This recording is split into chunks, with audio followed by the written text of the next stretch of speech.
I'm going to tell you a story all about a wheel tapper who won a lot of money in a football sweep. He went up in the world in consequence, and he got rather mixed up with the English language. And here we go, walking up and down the railway lines.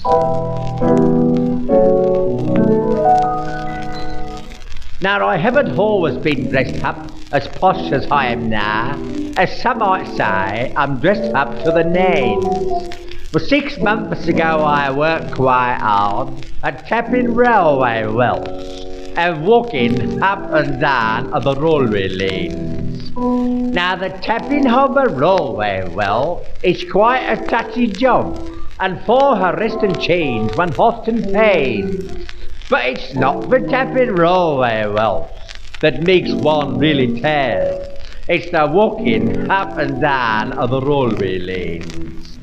Well, from a passing train one day, a football coupon fell, a coloured sheet with funny square designs. So I thought I'd win some cash and throw my hammer to the winds and stop walking up and down the railway lanes.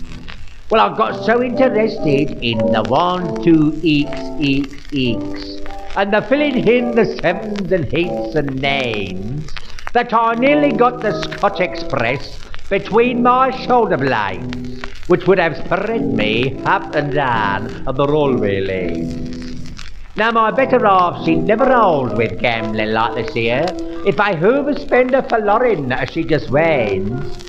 So I says to her, you silly girl, you go and tap some wells and try walking up and down the railway lanes.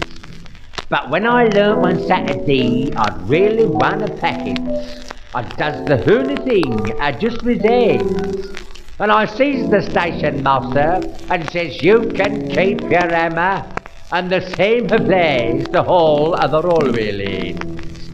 Well, the station was so very small, it left him all alone. So I takes him out and we wines and dines and wains. And it appears he felt so ill next day, he tried to tap some wells while they was running up and down the railway lanes. So now the station's closed and he just live a life of ease, but if ever for a change my soul it pains, I climb up in the signal box and listen to the whistles while the trains run up and down the railway lane.